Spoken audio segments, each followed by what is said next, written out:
So I'll use St. John Bosco to show you how the new evangelization cards work. There's 9 collector cards.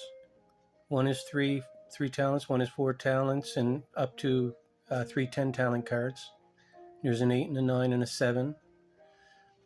You'd just put those in your player's pile, and they can be used to if you do want to trade a pair of your devotion cards for another player's devotion cards, and they want to trade. You could use that as kind of like as money to get the pair you want, in case you want to get the brown scapular or the rosary.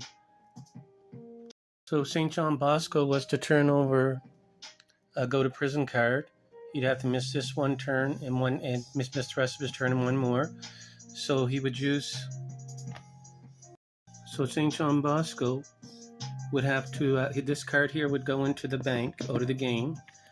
But then St. John Bosco would have to use his player's go to prison card. So it would miss this turn and one more. That would go on police station. So he'd put it on police station. Then he'd put his player's piece on police station, and he'd miss the rest of his turn there. Then when his turn came again, he would turn the card over and put it on the prison board space. And he'd miss one turn there. And the rest of the players would be able to double their talents on certain board spaces. Workers' pay would be 1. House bills would be another 1 if you land on that, or hospital would be 1 if you land on that. You would get double new evangelization cards. Potter's Field, and there's a few other ones where you would get double your new evangelization cards.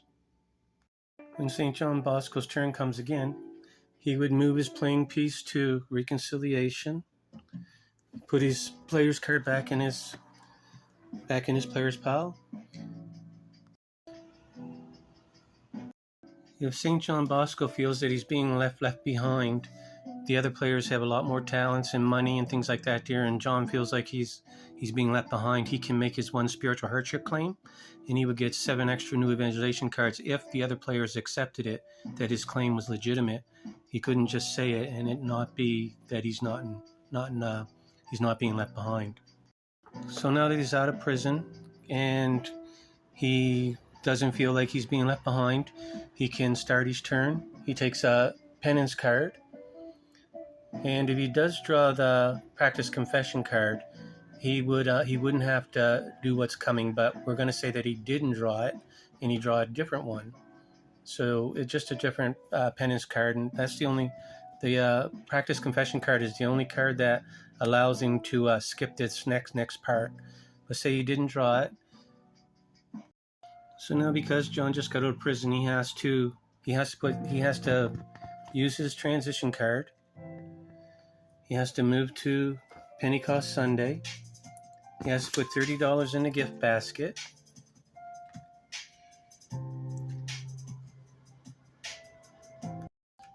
Now, if John couldn't put $30 in the gift basket, if he was $20 short or more, he would have to go to prison again.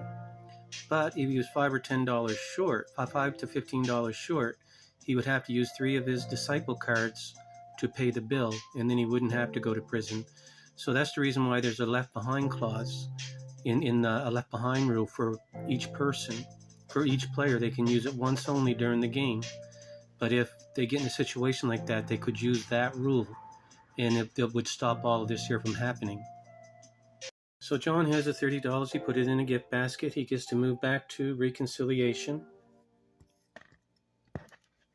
Take back his transition card. He gets to turn over a new evangelization card, and he would begin each turn.